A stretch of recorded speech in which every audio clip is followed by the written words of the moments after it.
السلام علیکم دوستو، ہم پڑھ رہے ہیں قرا کرم کا تاج محل بائی نمرہ احمد۔ چلیے شروع کرتے ہیں۔ مجھے سمجھ میں نہیں آ رہا کہ یہ سب اتنی اچانک کیسے ہو گیا۔ خیمے میں رکھی چوتھی کرسی کھینچتے ہوئے جینک نے بےحد حیرت سے پوچھا۔ باقی 3 کرسیوں پہ افق، کینن اور احمد بیٹھے تھے۔ اس نے اسے کانٹیکٹ کیا اور کل میں اسے ملنے جا رہا ہوں۔ میں نے اسے کانٹیکٹ کیا اور میں کل اسے ملنے جا رہا ہوں۔ ڈیٹ شیٹ، وہ بظاہر لاپرواہی سے بولا، مگر لبوں پر بکھری آسودہ مسکراہٹ چھپا نہ سکا۔ تم خوش قسمت ہو، ایک دیکھو مجھے منگنی سے 2 دن پہلے کال آ گئی کہ کشمیر جانا ہے۔ جینک نے مصنوعی تعصب سے سر جھٹکا۔ اس کی منگنی ملتوی ہو چکی تھی، اس نے خود ہی کی تھی۔ یہ وہی تھا جو ان سب کو وہاں لایا تھا۔ پھر تم سب ہمارے ان ریموٹ ایریاز میں نہ ہی جاؤ تو بہتر ہے۔ احمد نے کچھ دیر سوچنے کے بعد سنجیدگی سے کہا، دیکھو ہمیں وہاں ملبے تلے لوگ نکالنے ہیں، تمام عمارتیں کھڑی ہوں گی۔ اگر ریسکیو ورک کے دوران کسی آفٹر شاکس کی پوری عمارت گر گئی تو ہم ڈاکٹر وریشی کو کیا جواب دیں گے؟ احمد، بندے کی شکل نہ ہو تو بات اچھی کر لینی چاہیے۔ افق نے خفگی سے اسے دیکھا۔ میری شکل بہت اچھی ہے، آنے کہتی ہے، مجھ سے زیادہ خوبصورت بچہ اس نے ترکی میں نہیں دیکھا۔ ہر ماں یہی کہتی ہے، میری ماں بھی یہی کہتی تھی۔ اصل اوقات یونیورسٹی کی لڑکیوں نے بتائی تھی۔ کینن ہنس کر بولا، چلو ہم جا رہے ہیں، تم نے چلنا ہے؟ جینک سامان پیک بند کر رہا تھا۔ آف کورس، تمہیں کیا بھول گیا، میں اور تم ہمیشہ ہر جگہ اکٹھے جاتے ہیں۔ ہاں لیکن تمہیں کل اسلام آباد جانا ہے، تو میں کل کے بجائے پرسوں چلا جاؤں گا، لیکن ہمیں ساتھ ہی جانا ہے۔ یاد ہے ہمارا موڈ تھا کہ افق اور جینک جنت میں اکٹھے ہی جائیں گے۔ وہ ہنس کر کہتے ہوئے اپنا سامان سمیٹنے لگا۔ بات صرف جینک کے ساتھ جانے کی نہیں تھی، اس کا دل اندر ہی اندر ان لوگوں کا سوچ کر تڑپ رہا تھا جو اتنے دن گزرنے کے بعد ملبے تلے دبے تھے۔ آج انہوں نے مظفر آباد سے چند لوگوں کو زندہ نکال لیا تھا۔ اسے امید تھی وہاں کچھ جانیں تو ہوں گی جنہیں وہ ظالم پتھروں سے نکال لیں گے۔ ان کے گروپ میں کراچی یونیورسٹی کے کچھ اسٹوڈنٹ، چند جوان اور 2-4 ترک تھے۔ ہیلی کاپٹر نے 2 پہاڑ ایک جگہ اتارا جہاں سے 6 گھنٹے پیدل سفر کر کے وہ اس بستی میں پہنچے جہاں 8 اکتوبر کے بعد کوئی ہیلی نہیں آیا تھا۔ وہ چھوٹا سا گاؤں نما قصبہ تھا جس میں پہنچنے کے زمینی راستے لینڈ سلائڈنگ کے باعث مسدود ہو چکے تھے۔ ہر سو عمارتوں کا ملبہ گھرا تھا۔ کیا گھر، کیا اسکول، سب منہدم ہو چکا تھا۔ یہ ایک بڑی عمارت تھی جو آدھی منہدم ہو چکی تھی، باقی اور آدھی سلامت کھڑی تھی۔ 8 اکتوبر کے بعد شاید کوئی شخص اس کے قریب نہیں بھٹکا تھا۔ زمین کا اس کا آدھا کھڑا حصہ تھا جو اتنا کمزور تھا کہ محض ایک آفٹر شاک ہی اسے زمین بوس کرنے کو کافی تھا۔ یہ اتنی بڑی عمارت تھی، غالباً گورنمنٹ کا کوئی ادارہ تھا۔ یقیناً بہت سے لوگ ہوں گے اور ہو سکتا ہے کچھ زندہ بھی ہوں۔ افق کے پیچھے جب کوئی اس عمارت میں داخل نہ ہوا تو وہ باہر نکل کر تمام لوگوں سے کہنے لگا، اتنے دن بعد تو شاید ہی کوئی زندہ ہو۔ ایک لمبے لڑکے نے مایوسی سے کہا، مگر آج انہوں نے مظفر آباد سے کچھ لوگ نکالے ہیں، اس لیے میں اندر جا رہا ہوں۔ کسی نے آنا ہے تو آئے، اور جو آفٹر شاک کے ڈر سے باہر رکنا چاہے وہ رک جائے، مجھے کوئی اعتراض نہیں۔ وہ 2 ٹوک انداز میں اپنے آلات لیے اندر داخل ہوا۔ فوجیوں اور ترکوں نے اس کی تقلید کی۔ ہر طرف ملبہ تھا، شاید کوئی اسکول جیسے کہ آدھے سے زیادہ کمرے منہدم ہو چکے تھے۔ کچھ کی چھتیں بھی آدھی گر چکی تھیں، مگر جس کمرے میں وہ داخل ہوا اس کی چھت آدھی سے زیادہ زمین بوس تھی، اور ایک جوان زمین پر بکھرے پتھر اٹھانے لگا۔ تھوڑی دیر بعد اسے اتنے بڑے بڑے پتھر اور سرکیے کے ٹکڑوں کے درمیان چند کاغذ دکھائی دیے۔ اس نے وہ کاغذ اٹھائے اور انہیں آنکھوں کے قریب لایا۔ ان میں اردو میں کچھ لکھا تھا۔ یہ دیکھو کیا لکھا ہے۔ افق نے سامنے موجود ان کی جانب وہ کاغذ بڑھایا جس نے ٹارچ پر کرتے ہوئے پڑھنا شروع کیا۔ مجھے لگ رہا ہے یہاں بہت اندھیرا ہے۔ کل سے کلاس کے سارے بچے بہت چیخ رہے ہیں۔ مجھے بھی رونا آ رہا ہے، مگر میں روؤں گی نہیں۔ مجھے پتا ہے کوئی مجھے آئے گا بچانے۔ ابھی ابو آ جائیں گے، وہ ڈیسک ہٹا دیں گے جو میرے اوپر گرا پڑا ہے۔ کچھ سطور چھوڑ کر لکھا تھا، میری ٹانگ میں بہت درد ہو رہا ہے، کچھ نظر نہیں آ رہا، یہاں بہت اندھیرا ڈراؤنا سا ہے، شاید رات ہو رہی ہے۔ ابو ابھی تک نہیں آئے، پلیز اللہ میاں ابو کو بھیج دیں، مجھے ڈر لگ رہا ہے۔ سارے بچے رو رہے ہیں، کسی کے ابو نہیں آ رہے، مجھے یہاں سے نکالیں پلیز، مجھے بھوک لگی ہے، مجھے کھانا کھانا ہے۔ اب بچے نہیں چیخ رہے، میں نے مریم کو آواز دی ہے مگر وہ بولتی نہیں ہے۔ کشمالہ کہہ رہی ہے مریم مر گئی ہے اور اب وہ کبھی نہیں بولے گی۔ کشمالہ زور زور سے رو رہی ہے۔ مجھے بھی رونا آ رہا ہے، لکھا نہیں جا رہا۔ اللہ میاں پلیز ہمیں یہاں اکیلا مت چھوڑیں، ہمیں نکال لیں، یہاں بہت اندھیرا ہے۔ پڑھتے پڑھتے اس جوان کا گلا روندھ گیا۔ احمد احمد افق باقیوں کا آواز دینے لگا۔ احمد اور اچانک بھاگتے آئے۔ اور جلدی کرو، یہ ملبہ ہٹاؤ، شاید مریم اور اس کی بہن زندہ ہیں۔ وہ جانے کس امید پر پتھر اٹھانے لگا، شاید وہ لڑکی زندہ ہو یا شاید نہ مری ہو۔ اس نے کاغذ یقیناً پتھروں کے درمیان سوراخوں سے اوپر پھینکا ہوگا اور وہ پتھروں میں پھنس گیا ہوگا۔ وہ تیزی سے ملبہ صاف کرنے لگے۔ لاشوں کی تعفن زدہ بو ہر جگہ پھیلی تھی۔ تھوڑا نیچے ہی ملبہ ہٹانے پر انہیں ایک گوری چٹی خوبصورت بچی کی لاش ملی، ملبے میں پھنسی دکھائی دی۔ اس کے ہاتھ میں ایک پینسل جکڑی تھی۔ افق کا دل خراب ہونے لگا۔ وہ مشکل خود پر قابو پاتے وہ اینک اور رحمت کے ساتھ اس بچی کی لاش نکالنے لگا۔ اس کی کچلی ہوئی ایک ٹانگ پر ایک بھاری پتھر تھا۔ وہ تینوں جھک کر وزنی پتھر اٹھانے کی کوشش کر رہے تھے کہ اسی پل زمین نے ایک زوردار جھٹکا کھایا۔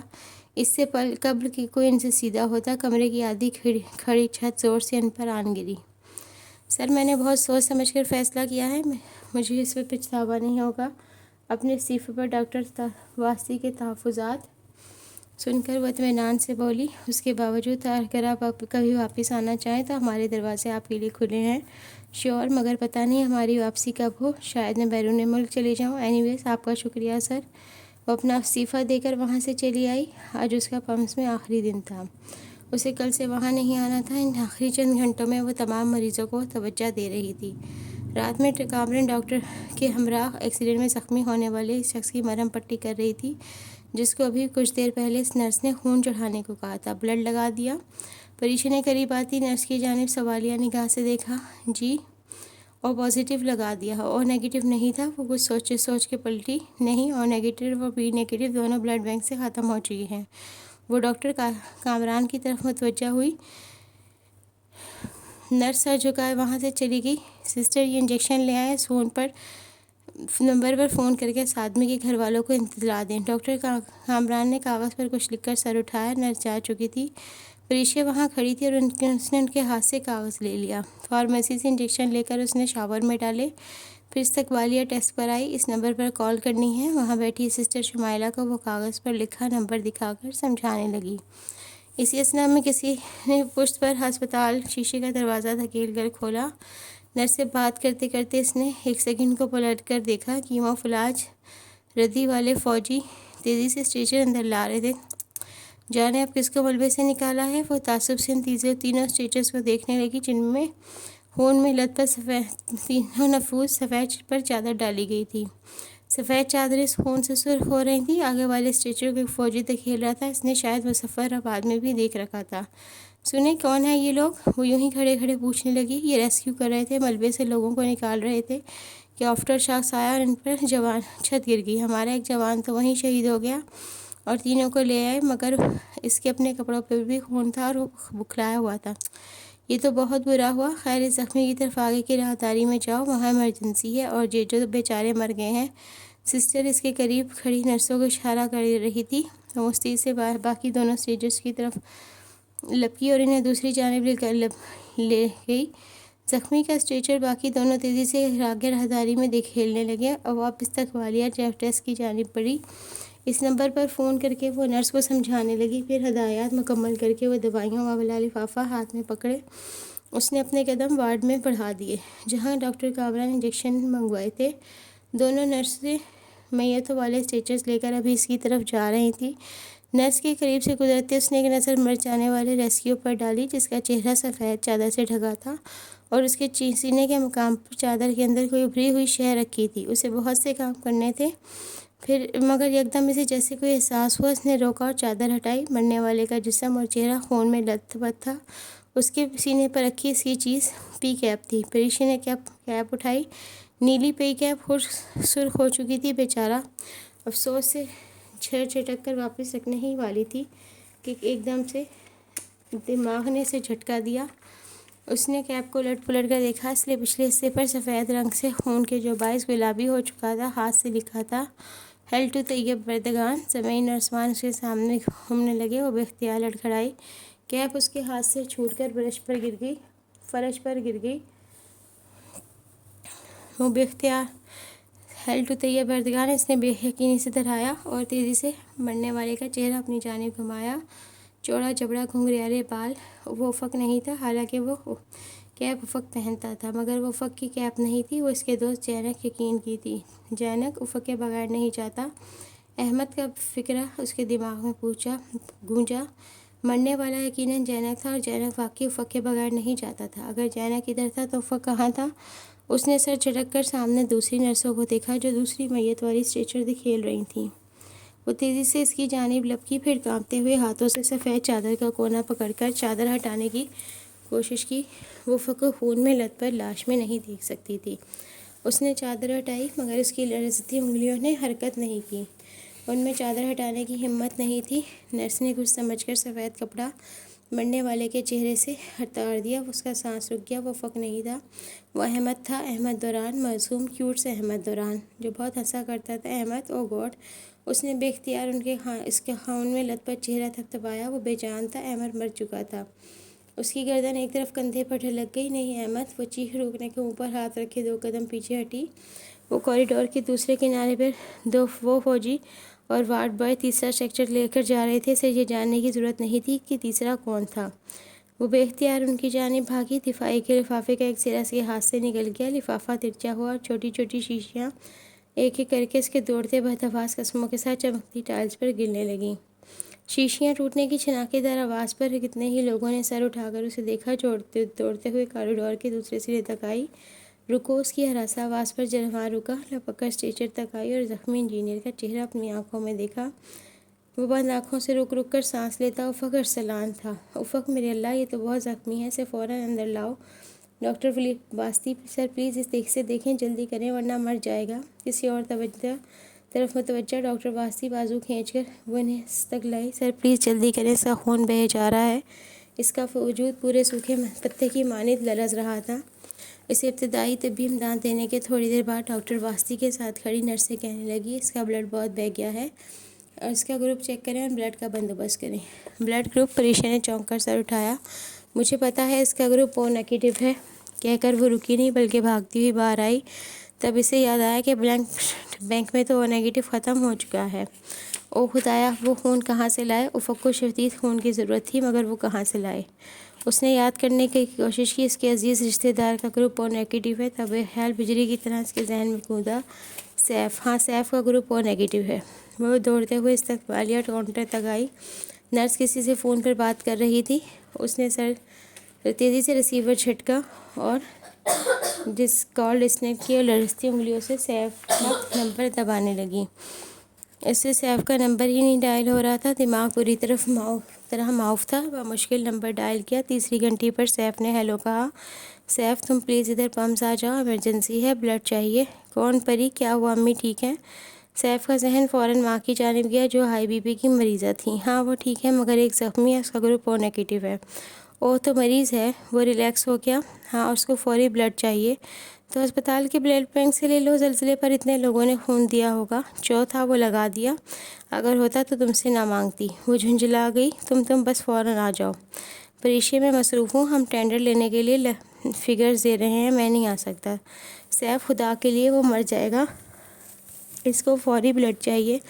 تم اب پلیز آ جاؤ، تمہارے آفس کے قریب ہی تو ہے ہاسپٹل، صرف افق کی زندگی کے لیے۔ اس نے ایک دفعہ پھر اس کی منت کی۔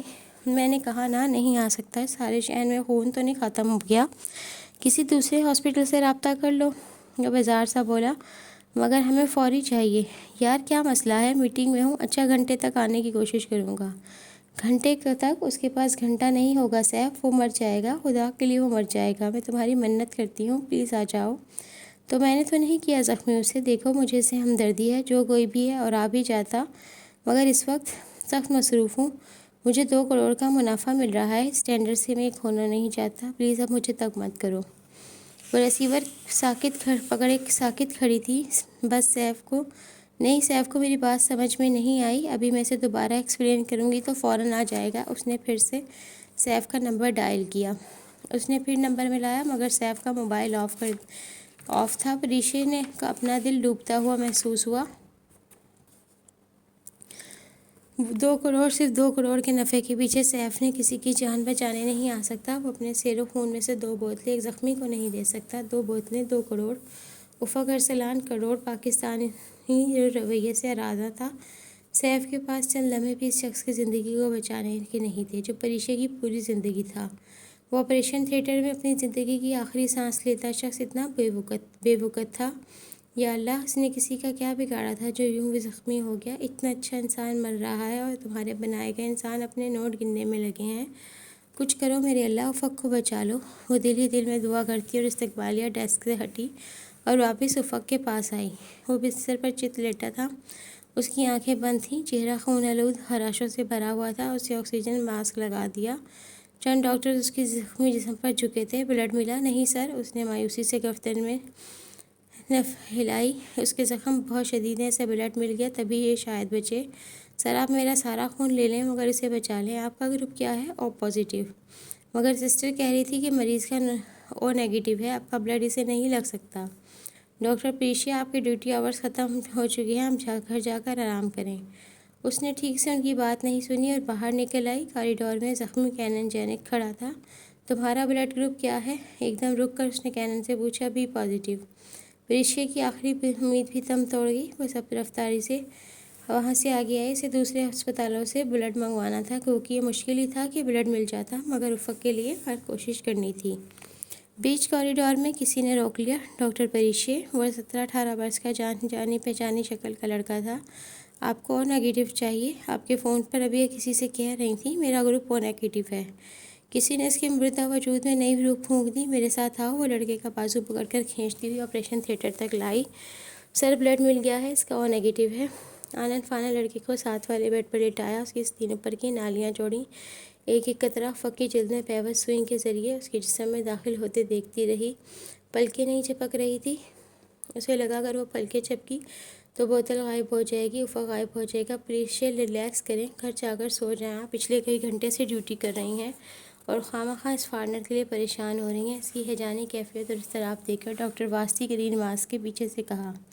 وہ انہیں کیسے بتاتی کہ اپنی پوری زندگی یوں تنہا چھوڑ کر نہیں جا سکتی۔ اب جب اس شخص کی صرف ٹانگ زخمی ہے تو اس کے لیے 4 راتیں ٹھیک سے لیٹ کر نہیں سو سکی تھی، اور بھلا کیسے جا سکتی تھی؟ خون بوند بوند افق کے جسم میں داخل ہو رہا تھا۔ ای سی جی مشین پر اس کے دل کی دھڑکن آری ترچھی نظر آ رہی تھی۔ اس سے مزید نہیں دیکھا گیا۔ وہ باہر چلی آئی۔ باہر کوریڈور میں فوجی جوان اب نہیں تھے، جانے وہ کہاں چلے گئے۔ اس کا دوپٹہ فرش پر گرا پڑا تھا، اس نے وہ اٹھا کر کندھے پر ڈالا۔ باہر کتنی ہی دیر وہ چمکتی والی ٹائلز کوریڈور میں کھڑی ادھر ادھر ٹہلتی رہی۔ اس کا رواں کانپ رہا تھا۔ افق کو اگر کچھ ہو گیا تو کیا کرے گی، کہاں جائے گی؟ میرے اللہ، اسے بچا لو۔ دعا کے لیے ہاتھ اٹھائے تو الفاظ لبوں پر ہی دم توڑ گئے، آنسو ٹپ ٹپ کر کے گرنے لگے۔ آج اچانک یہ کیا ہو گیا؟ وہ تو بہت خوشگوار خیالوں میں کھری جا رہی تھی۔ اسے تو ابھی کل سے پہر کی تیاری کرنی تھی۔ اسے تو کل افق سے مارگلا کی پہاڑیوں پر ملنے جانا تھا، یوں اسپتال تو نہیں۔ وہ وہیں فرش پر بیٹھ کر پھوٹ پھوٹ کر رونے لگی۔ زندگی ہمیشہ اس کے ساتھ ایسے کیوں کرتی ہے؟ اسے خوشیاں کیوں نہیں راس آتی؟ پچھلے 3 برسوں میں افق ارسلان کے نام کی وجود کی خوشی سے ملی تھی، وہ خوشی جو کل اس کی ہونے جا رہی تھی۔ اتنی جلدی کیوں اللہ اسے چھین رہا ہے؟ وہ قریب آ کر اس شخص سے کیوں پھر سے دور جا رہا تھا؟ وہ بہت دیر فرش پر بیٹھ کر بلکتی رہی۔ میں ضرور آؤں گا، تمہیں یاد ہے راکا پوشی کی برف میں تمہارے آنسو گرے تھے، مجھے وہ تمہیں لوٹانے ہیں۔ وہ ٹھیک کہتا تھا، وہ اسے آنسو لوٹانے صبح سے پہلے ہی واپس آ گیا تھا۔ اب رونا نہیں ہے پری، آنکھیں صاف کرو۔ صبح اس کا کہا کیا فکرہ اس کے ذہن میں گونجا۔ کھڑی ہو گئی اور آنکھیں صاف کرتی اندر آ گئی۔ لڑکا خون دے کر اٹھ کر جا چکا تھا۔ اپنی آستینیں نیچے کرتے ہوئے اس نے پری کو دیکھا تو رک گیا، پھر چند قدم چل کر اس کے قریب آیا۔ وہ اسے پہچان چکی تھی، وہ جینک حسیب کا دوست تھا جسے اس روز بھی ہسپتال میں ملی تھی۔ وہ روئے مت، وہ ٹھیک ہو جائے گا۔ اس کے قریب آ کر بہت آہستگی سے اس نے کہا۔ پری نے چونک کر بھیگا چہرہ دیکھا۔ اتنے عرصے بعد وہ آپ کو کھو جانے کے لیے نہیں ملا؟ اس نے میں نے پہچان لیا ہے، یہ افق ارسلان ہے۔ وہ اتنی مدھم سرگوشی میں کہہ رہا تھا کہ پریشیا کے علاوہ کوئی دوسرا اس کمرے میں اس کی بات نہیں سن سکتا تھا۔ کیا واقعی وہ ٹھیک ہو جائے گا؟ جی، اور اب میں آپ کو آپ بھی بول سکتا ہوں۔ وہ ہلکا سا مسکرایا، نم آنکھوں سے ایک پل کو مسکرایا، اس کا سر خود بخود اس بات میں ہل گیا۔ بعض دفعہ ہم لوگوں کو کتنا غلط سمجھتے ہیں۔ اس کے قریب سے ہو کر نکل گیا۔ پریشا نے پلٹ کر دیکھا۔ سنو، وہ جاتے جاتے مڑا۔ جی، تمہارا نام کیا ہے؟ وہ پھر بھول گئی۔ وہ ہولے سے مسکرایا، مصب عمر۔ افق کے قریب چلی آئی۔ آس پاس کتنے لوگ موجود تھے، کوئی کسی کو نہیں دیکھ رہا تھا۔ اس کی نگاہیں افق کے چہرے اور بند آنکھوں پہ جمی تھیں۔ وہ اس کی سرانے کھڑی ہو کر اس کا بایاں ہاتھ جو زخموں سے کسی حد تک محفوظ رہا تھا اپنے ہاتھ میں تھام لیا۔ افق، وہ دھیرے دھیرے بڑبڑائی، افق اٹھو، سونا نہیں ہے، سو گئے تو پھر نہیں جاگو گے۔ میں نے منع کیا تھا نا کہ سونا نہیں ہے، پھر کیوں سو رہے ہو؟ افق، اٹھ جاؤ، صرف ایک دفعہ اپنی پری کے لیے۔ دیکھو، پری تمہارے قریب ہے، وہ تمہیں پکار رہی ہے۔ پری کا نجات دہندہ کہاں ہے؟ وہ سو کیوں رہا ہے؟ اٹھو افق، پلیز آنکھیں کھولو۔ تمہیں وائٹ پیلیس کی اونچی سیڑھیاں یاد ہیں؟ مورا کا پنجرہ، کونے میں مورنی دبکی بیٹھی ہوتی تھی اور نیچے جھرنے پر اداس گاتی چڑیاں، جھرنے کا پانی تمہیں یاد ہے؟ تم نے کہا تھا پھر ہم کبھی وائٹ پیلیس گئے تو نیلی ٹائلوں والے اس فوارے کے پیچھے چھپایا گیا وہ کھایا ببو گوشت تلاش کریں گے۔ افق، اس سبز ببو گوشے کو تو پرندوں نے نہیں کھایا، وہ سب تمہارے دوبارہ آنے کا انتظار کر رہے ہیں۔ افق، اٹھو، پری کے لیے ماہو ڈھونڈ کے نیلو پانیوں میں چومو لگما کی چوٹی پر سنہری رت سے اترتی سورج کی پریوں کے لیے اٹھو۔ شاید تمہیں وہ سب بھول گیا ہے، مگر وہ پریاں نہیں بھولیں، وہ آج بھی تمہیں یاد کرتی ہیں۔ ہمیں ایک بار پھر ان کے پاس جانا ہے، ایک دفعہ پھر ان کا رقص دیکھنا ہے۔ مجھے ایک دفعہ پھر وائٹ پیلیس کی تیسری منزل کی بالکنی میں کھڑے ہو کر افق ارسلان کا گیت سننا ہے۔ پلیز افق، اٹھ جاؤ، تم سن رہے ہو نا؟ میں اب تم سے کوئی وعدہ، کوئی عہد نہیں لوں گی۔ اب میں یہاں سے نہیں جانے دوں گی تمہیں اپنے اس عشق کا واسطہ جس کا اظہار تم نے کبھی نہیں کیا۔ اٹھ جاؤ۔ اس کی پلکوں سے آنسو ٹوٹ ٹوٹ کر گرنے لگے۔ وہ آکسیجن ماسک سے سانس لے رہا تھا، اس کی تنفس تک کی آواز سنائی نہیں دے رہی تھی۔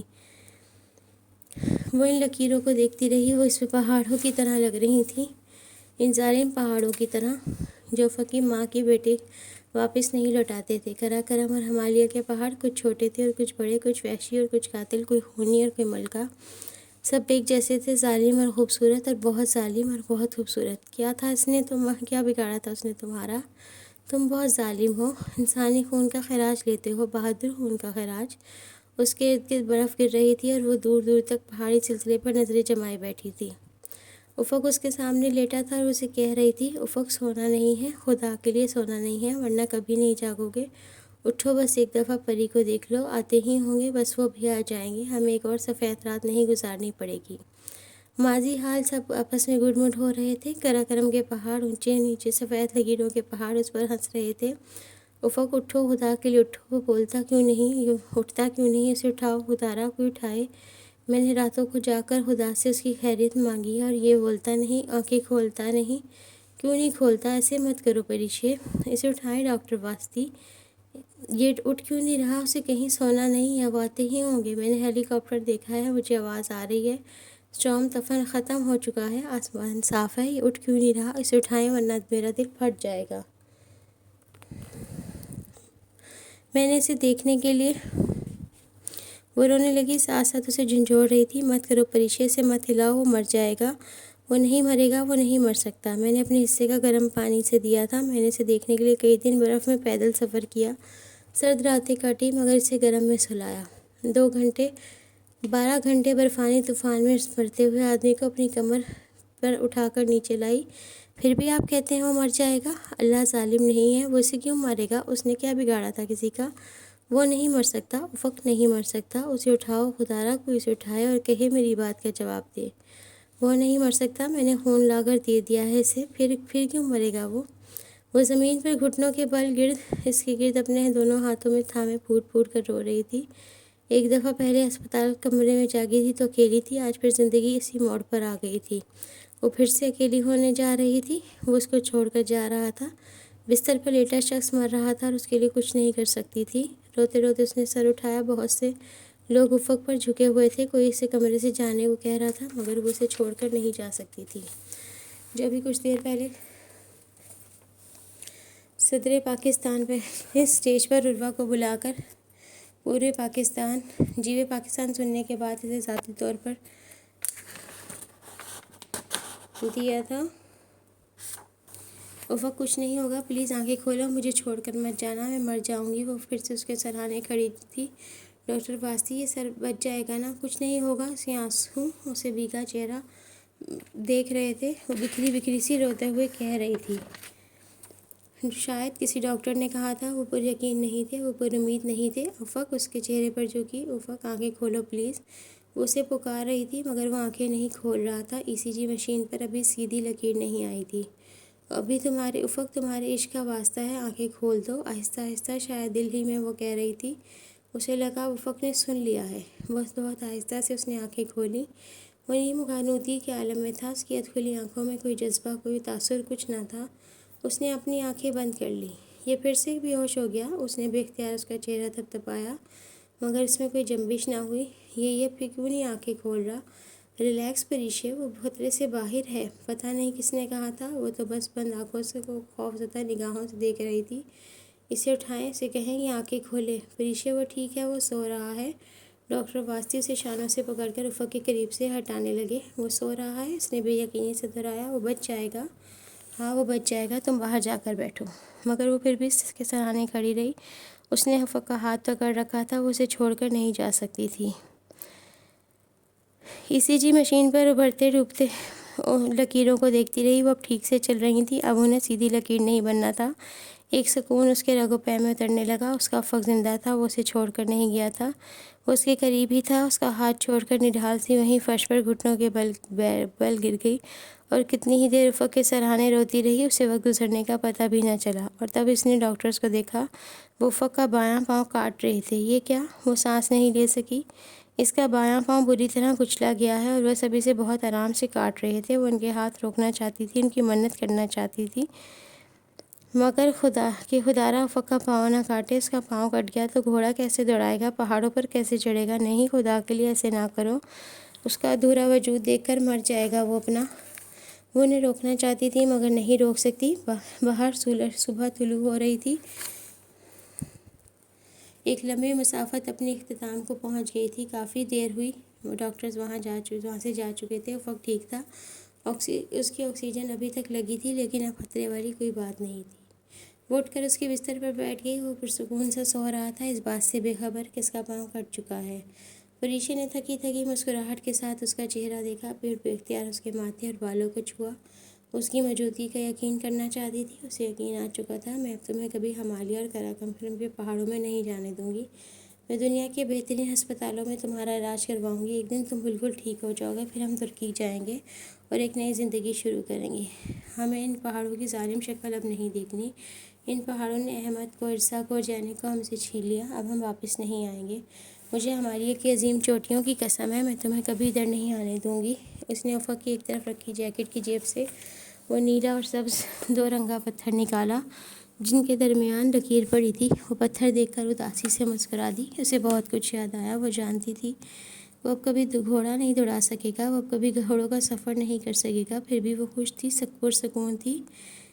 اس کی زندگی کا سیاہ باب ختم ہو چکا تھا، اسے ایک نئی زندگی کی شروعات کرنی تھی۔ اس نے نرمی سے افق کے ماتھے پہ آئے بھورے بال ہٹائے۔ قراقرم کی پہری کو بالآخر اس کا کوہ پیما مل گیا۔ جمعہ 30 جون 2006۔ خوبصورتی سے آراستہ کمرہ مہمانوں سے بھرا تھا۔ یہ حال نما کمرہ ایوان صدر نے اسی نوعیت کی تقریب کے لیے انعقاد کیا تھا۔ اس وقت بھی وہاں 8 اکتوبر کے سلسلے میں نمایاں خدمات انجام دینے والوں کے لیے اعزازات تقسیم ہو رہے تھے۔ تمام کرسیاں نیم دائری شکل میں بچھائی گئی تھیں۔ سامنے ایک پلیٹ فارم تھا جس پر ڈاکٹر کھڑے تھے اور ایک طرف ڈائس رکھا تھا۔ اس کے موجود پیچھے کمپیئر باری باری مائک پر اعزازات وصول کرنے والوں کے نام پکار رہا تھا۔ نیم دائرے میں موجود کرسیوں کے 2 سٹینڈ تھے۔ دائیں طرف والا سٹینڈ مقامی سول فوجی افسران اور لوگوں سے بھرا تھا جبکہ بائیں طرف تمام غیر ملکی بیٹھے تھے۔ ان میں اقوام متحدہ، امریکہ، یورپ، چین اور اسلامی ممالک سے تعلق رکھنے والے وہ تمام رضاکار شامل تھے جنہوں نے کشمیر کے زلزلہ زدگان کے لیے دن رات کام کیا۔ بائیں طرف کرسیوں کی دوسری قطار میں بیٹھے تمام افراد سوائے خوبصورت نقوش والے ترک کے جو آج بطور خاص حکومت پاکستان کی دعوت پر اسلام آباد آئے تھے۔ ان میں عروہ بلیم بھی تھی، گلابی رخسار اور شہد رنگ بالوں والی بہت پیاری سی 7 سالہ بچی جو اپنے والدین اور چھوٹی بہن کے درمیان پرجوش سی اسودہ بیٹھی تھی۔ اس کی چھوٹی بہن کے ہاتھوں میں ایک ایک جھنڈی تھی جس کی ایک طرف پاکستان کا سبز اور دوسری جانب ترکی کا سرخ پرچم بنا تھا۔ سر پر اسکارف اوڑھے عرفا کی ماں کے ہاتھ میں $300 کا وہ چیک تھا جو بھی کچھ دیر پہلے صدر پاکستان نے اسٹیج پر عرفا کو بلا کر جیوے پاکستان سننے کے بعد اسے ذاتی طور پر تحفے میں دیا تھا۔ دوسری قطار میں بیٹھے افراد میں اور ہن یقین میں ان کی اہلیہ تھیں۔ مسز یقین کی گود میں گہرے خوبصورت کیس میں زینب یقین کے لیے حکومت پاکستان کی طرف سے ستارہ اثار موجود تھا۔ وہ بار بار آنکھوں میں امٹ کر آتے آنسو پوچھتی تھی۔ مسز یقین بائیں جانے والی سیاہ بالوں کا فرنٹ چوٹی بنائے سنہری رنگت اور دراز قد کی حامل سلمیٰ دوران تھی جو مسلسل جب سے لب کاٹتی پلک چپکائے بغیر سامنے صدر کو دیکھ رہی تھی۔ اس کی بڑی بڑی سیاہ آنکھوں میں نمی تیر رہی تھی جسے وہ بار بار اندر اتار لیتی۔ سلمیٰ کے پہلو میں سیاہ ڈنر جیکٹ، سفید شرٹ اور سیاہ پینٹ میں ملبوس بے تاثر نگاہوں سے سامنے دیکھتا فخر سلان بیٹھا تھا اور اس کے ساتھ پریشے بیٹھی تھی جو اس قطار میں واحد غیر ترک تھی۔ آفٹر شاک کے حادثے میں افق کا بایاں پاؤں بری طرح کچلا گیا تھا تو پھر مجبوراً ڈاکٹروں کو کاٹنا پڑا۔ وہ 2 مہینے اسپتال میں رہا، پھر پریشا اس علاج کے لیے امریکہ لے گئی۔ مسئلہ صرف مصنوعی پاؤں لگانے کا نہیں تھا، مسئلہ افق کی ذہنی حالت کا تھا جو احمد اور جینی کو کھو دینے کے بعد بہت بگڑ گئی تھی۔ جب وہ اسپتال میں جاگا اور اسے احمد اور جینی کی موت کا علم ہوا تو پہلی بار پریشا نے اس کو اونچی لمبے مرد کو بچوں کی طرح پھوٹ پھوٹ کر روتے دیکھا۔ اس کی ذہنی حالت بالکل ٹھیک نہیں تھی۔ اس کی ذہنی کی بحالی کے لیے پریشا کو محنت کرنی پڑی۔ وہ دن رات اس کے ساتھ رہ کر اسے نئی زندگی کی طرف واپس لائی۔ پھر انہوں نے افق کو جدید طرز کا پروستھیٹک پیر لگا دیا۔ شروع میں اسے چلنے میں دقت ہوتی تھی، پھر ان گزرتے 6 ماہ میں وہ اس کا عادی ہو چکا تھا۔ معمولی سی رگڑاہٹ اس کی ٹانگ میں ابھی تک موجود تھی مگر وہ وقت گزرنے کے ساتھ ساتھ کم ہوتی جا رہی تھی۔ آج نہیں تو 1 سال بعد سے ہی اسے یقین تھا وہ ویسے ہی چلنے لگے گا جیسے پہلے چلتا تھا۔ ہاں وہ جانتی تھی کہ وہ دونوں قراقرم کبھی نہیں جائیں گے۔ 5 ماہ پہلے جب وہ اس کے ساتھ شادی کر کے اسے اپنے ہمراہ ترکی لے گیا تھا تب دونوں نے وعدہ کیا تھا اور یہ وعدہ لینے والا افق خود تھا۔ پری آج ہم ایک نئی زندگی شروع کرنے جا رہے ہیں۔ آج کے بعد ہم قراقرم واپس کبھی نہیں جائیں گے۔ مجھے اب ان پہاڑوں کو نہیں دیکھنا جنہوں نے مجھ سے میرے بہترین دوست چھین لیے۔ پھر اس نے افق ارسلان کی ترکی میں ایک نئی زندگی کی بنیاد رکھی۔ وہ ایک محض جیولوجیکل انجینئر تھا اور دنیا کے بہت سے نارمل لوگوں کی طرح 9 to 5 جاب کرتا تھا۔ پہاڑوں سے دونوں اس حد تک خائف تھے کہ وہ تو ماؤنٹ ارارات دیکھنے بھی نہیں گئے تھے۔ یہ شاید پہلی دفعہ تھا جب افق نے سیاحت اور کوہ پیمائی ترک کر کے مسلسل 5 مہینے لگاتار آفس جا کر زندگی کو انقرہ کی گلیوں میں محدود کر لیا تھا۔ وہ دونوں کوہ پیما نہیں تھے بلکہ ڈاکٹر اور انجینئر بن کر محدود زندگی میں خوش تھے اور کسی شے کی تمنا نہیں تھی۔ افق کی شدت و بری محبت اس کے لیے کافی تھی۔ ہاں پچھلے 5 ماہ میں ایک ویک گلی سی، ایک نارسائی سی وجود سے جھلکتی تھی، کہیں کوئی تشنگی رہ گئی تھی۔ وہ بہت غور بھی کرتی تو بظاہر سب کچھ ٹھیک تھا۔ سیف اور پھپھو لوگوں نے شروع میں بہت شور مچایا مگر پریشا نے سیف کے ہون نہ دینے کی بات کو ایشو بنا کر منگنی کو توڑ دیا۔ ان لوگوں نے باتیں بھی بنائیں مگر اسے پرواہ نہیں تھی۔ وہ پاپا کے تمام اثاثوں کی نگران ماموں کو بنا کر ترکی چلی آئی۔ اب تو سب کچھ ٹھیک تھا۔ نشا کی بھی شادی ہو چکی تھی۔ حسیب اور اس کا دوست مزید تعلیم کے لیے لندن گئے تھے۔ ہاں سب ٹھیک تھا مگر اسے لگتا کہ کہیں کچھ ناممکن اور کچھ ادھورا ہے۔ اپنی سوچوں کو ذہن سے جھٹک کر اس نے ہاتھ بیٹھے افق کو دیکھا۔ اصل حقیقت سے لا علم کوئی شخص اس کا جوتا دیکھنے پر سوچ بھی نہیں سکتا تھا کہ اندر موجود پاؤں مصنوعی ہے۔ پریشا نے جوتے سے نگاہیں ہٹا کر اس کے خاموش چہرے کو دیکھا۔ وہ ابھی تک سامنے دیکھ رہا تھا۔ اس کی شہد رنگ آنکھوں میں جھلملاتے پرانی یادوں کی یادیں تھیں۔ وہ پرانے دن جب وہ تینوں انقرہ کی گلیوں میں بارش میں بھیگا کرتے تھے، جب تینوں کلاس ٹیسٹ میں نقل کرتے پکڑے جاتے اور ٹیچر احمد کی معصوم شکل اور بھول پن کے باعث اسے چھوڑ دیتا، پھر افق اور زینب کو سزا ملتی۔ بعد میں وہ اس سے خوب لڑتے اور اس دوران جب افق اور زینب نے اسے بھانڈا پھوڑا تو دونوں کھڑے ہنس رہے تھے۔ پھر ہنستے ہنستے افق نے زینب کو بھی اندر دھکا دے دیا۔ اب وہ دونوں پول کے اندر تھے اور وہ باہر ہنستے ہوئے اکیلا کھڑا تھا۔ آج پھر وہ اکیلا تھا۔ احمد نہیں تھا، زینب نہیں تھا۔ زندگی کے ہر سفر میں وہ اور زینب اکٹھے جاتے تھے۔ پہلی دفعہ زینب اسے چھوڑ کر چلا گیا تھا۔ رومسٹر پر کھڑا کمپیئر احمد دوران کی بیوہ کو بلا رہا تھا۔ سلمیٰ بہت آہستگی سے اٹھی، چھوٹے چھوٹے قدم اٹھاتی اونچے پلیٹ فارم پر کھڑے صدر تک آئی اور احمد کا ستارہ سار بعد از شہادت وصول کیا اور پھر آنکھیں رگڑ دی، مشکل خود پر ضبط کرتی واپس آئی۔ پھر افق حسین ارسلان کا نام پکارا گیا۔ وہ اپنی نشست سے اٹھا، اوپر اسٹیج تک آیا۔ سیاہ سوٹ میں ملبوس اچھا لگ رہا تھا۔ اس نے صدر پاکستان سے ہاتھ ملایا۔ صدر نے چند تعریفی کلمات کہتے اس کے پاؤں کی طرف اشارہ کیا۔ افق نے سر جھکا کر اپنے بائوں کو دیکھا۔ حال میں موجود تمام مہمانوں کی نگاہیں اس کے قدموں میں جھک گئیں۔ افق نے بایاں پاؤں ہلکا سا اوپر کیا اور واپس زمین پہ رکھتے ہوئے شانے جھکا دیے، جیسے کہ کہہ رہا ہو میں کیا کر سکتا ہوں۔ اس کے چہرے پر بے حد اداس مسکراہٹ تھی۔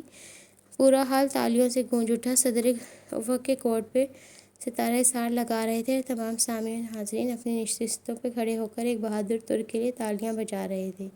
ان تالیوں بجانے والوں میں پریشِ جہاں زیب تھی، جو اونچے لمبے آنکھوں میں نمی لیے بہت فخر سے افق کو دیکھ رہی تھی۔ ہم مظفرآباد جا رہے ہیں۔ سپہر میں جب مری میں بل کھاتی سڑک پر آگے پیچھے چلتے ہوئے اس نے اپنے ریسٹ ہاؤس کی جانب جا رہے تھے جہاں وہ سرکاری مہمان کے طور پر مقیم تھے، عروہ نے اپنی زبان میں سلمیٰ کو بتایا اور آگے بھاگ گئی۔ ریسٹ ہاؤس پہاڑی کی چوٹی پر تھا اور تک جاتی سڑک پر دیکھتے ہی دیکھتے بلند ہو جاتی، یہاں تک کہ ریسٹ ہاؤس کی عمارت تک پہنچ جاتی۔ پریشے کو سلمیٰ کے ساتھ اس پتھریلی سڑک پر چلتے ہوئے بے اختیار مری کی وہ سڑک یاد آئی جو اس سے بے حد مشابہت رکھتی تھی۔ میں آ رہی ہوں، سلمیٰ نے بھاگتی عروہ کو بلند آواز میں کہا۔ عروہ اب دوڑتے ہوئے افق سے بھی آگے نکل چکی تھی، جو ان دونوں سے کافی اوپر ڈھلان پہ سر جھکائے جیبوں میں ہاتھ ڈالے کھڑا تھا۔ تم مظفرآباد جا رہی ہو؟ دونوں خاموشی سے چھوٹے قدم بڑھا رہی تھیں۔ جو پریشے نے اداسی سے پوچھا۔ یہ بارش سے چند دن پہلے کا موسم تھا جو ہمیشہ اسے اداس کر دیا کرتا تھا۔ سلمیٰ نے گہری سانس لیتے اس بات میں سر ہلایا۔ مسٹر اینڈ مسز اور ریحن یقین اور عروہ کی فیملی ماہ ایک ترک مترجم اور ترک سفیر کے مظفرآباد جا رہے ہیں۔ تمہاری سرکاری ٹی وی کا عملہ بھی ہوگا۔ وہ ستارہ سار حاصل کرنے والے ترکوں پر ڈاکومنٹری بنا رہے ہیں جو آج شاید تمہاری سرکاری ٹی وی کو دکھائی جائے گی۔ دونوں سڑک کے کنارے سفید پتھروں کی باڑ کے ساتھ چل رہی تھیں۔ افق ان سے کافی آگے سڑک کے بلند ترین مقام پر کھڑا ہو گیا۔ جیبوں میں ہاتھ ڈالے وہ اوپر سے آسمانوں کو دیکھ رہا تھا۔ لگتا ہے بارش ہونے والی ہے، الفاظ اس کے لبوں میں ہی تھے کہ بادلوں نے برسنا شروع کر دیا۔ سلمیٰ نے ہاتھ میں پکڑی گلابی چھتری کھول دی۔ پریشا رمجھم سے بچنے کو چھتری تلے سے مٹائی۔ تم آؤ گی مظفرآباد؟ وہ دونوں تیز بوندا باندی میں اوپر چڑھ رہی تھیں۔ کیوں؟ سلمیٰ یوں ہی بیچ سڑک میں رک کر اسے دیکھنے لگی۔ چھتری اس نے پکڑ رکھی تھی۔ پریشا بارش کے باعث اس کے اور قریب کھسک آئی۔ میں پہاڑوں میں واپس نہیں جانا چاہتی۔ اور افق؟ سلمیٰ نے کہتے ہوئے گردن گھما کر سڑک کی بلندی پر دیکھا جہاں وہ کھڑا بھیگ رہا تھا۔ وہ بھی نہیں جانا چاہتا۔ سلمیٰ نے سمجھنے والے انداز میں سر ہلایا۔ تم ٹھیک کہتی ہو، ہم سب اپنی زندگی کے بہت بڑے نقصانات سے گزر چکے ہیں۔ پھر وہ اضطراری انداز میں لب کچلنے لگی۔ جانتی ہو پری، یہ سب مظفرآباد کیوں جا رہے ہیں؟ یہ سب نیلم اسٹیڈیم میں آرمی کے کیمپ کا وہ آخری کیمپ دیکھنا چاہتے ہیں جہاں احمد اور زینب نے اپنی آخری رات گزاری تھی۔ مگر میں مظفرآباد کی فضاؤں اور نیلم کے پانی سے پوچھنا چاہتی ہوں کہ ہم سے بچھڑنے سے قبل وہ کیسا لگ رہا تھا۔ میں اس بچی کی قبر دیکھنا چاہتی ہوں جس کی لاش نکالتے ہوئے احمد خود لاش بن گیا۔ میں اس خیمے کی مٹی پر گھٹنوں کے بل بیٹھ کر رونا چاہتی ہوں۔ مجھے اس سرخ مٹی اور نیلم کے پانی میں اپنے آنسو گرانے ہیں۔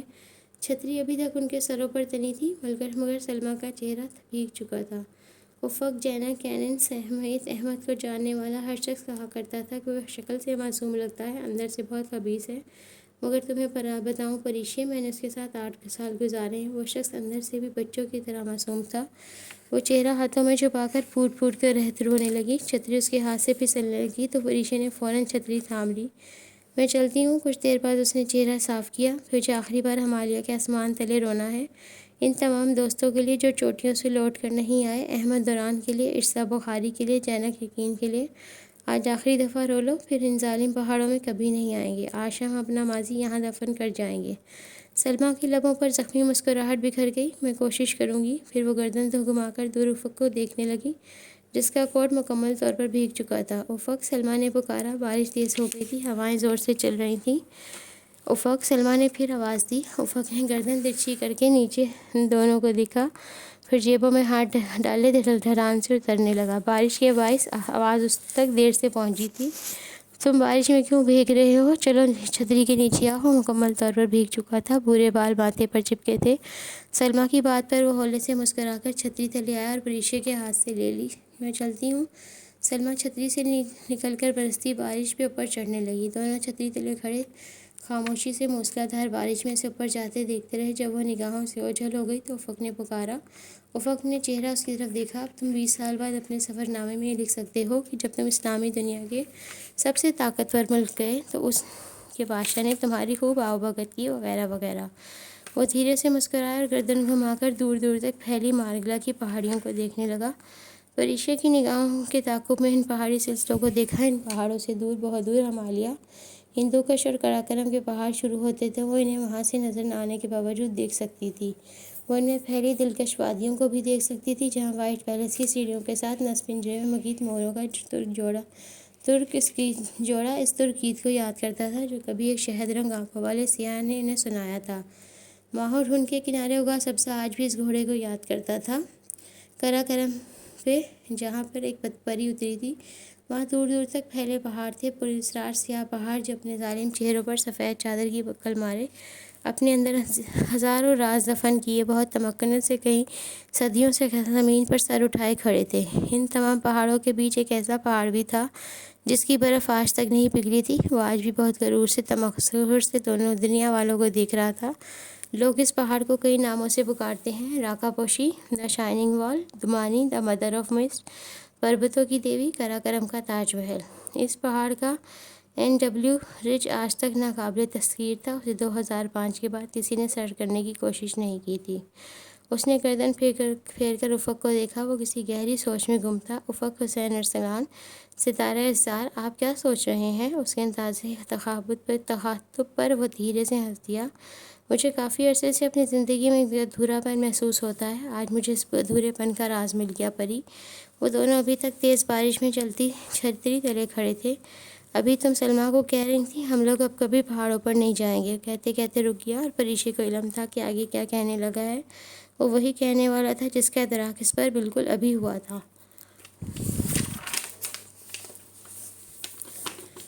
یاد ہے میں نے تمہیں راکا پوشی پہ ایورسٹ کی چوٹی پر اترتی پریوں کا قصہ سنایا تھا اور شاید تم نے یقین نہیں کیا تھا، مگر تمہیں بتاؤں ساگر ماتا کی چوٹی پر واقعی سونے کی پریاں اترتی ہیں۔ میں نے انہیں دیکھا ہے اور میں تمہیں وہ دکھانا چاہتا ہوں۔ ایک دفعہ پھر ایورسٹ جانا چاہتا ہوں۔ میں نہیں جانتا اس دفعہ بچ کر آؤں گا یا نہیں، مگر مجھے ایک دفعہ یہ چولمنگا کی چوٹی پر کھڑے ہو کر نیپال اور تبت کو دیکھنا ہے۔ میں پھر سے پہاڑوں میں جانا چاہتا ہوں۔ سرد ہوا کا تیز جھونکا چھتری اڑا کر لے گیا، مگر وہ چھتری کے پیچھے نہیں گئی۔ وہ اسی طرح بارش میں بھیگتی بہت غور سے افق کو دیکھ رہی تھی۔ مگر ہم نے وعدہ کیا تھا کہ ہم قراقرم کبھی نہیں جائیں گے اور اچھے بچوں کی طرح گھر میں رہیں گے۔ ہم نے وعدہ کیا تھا ہم کوہ پیمائی چھوڑ دیں گے۔ پریشا کی بات پر وہ مسکرا دیا۔ شہد رنگ آنکھیں چھوٹی ہو گئیں۔ اس نے ماتھے پر آئے گیلے بھورے بال پیچھے کیے اور اسے دونوں شانوں سے تھام کر خود سے قریب کیا، پھر اسی طرح مسکراتے ہوئے بہت آہستہ آواز میں پچھلے کئی گھنٹوں سے سوچے وہ جانے والی بات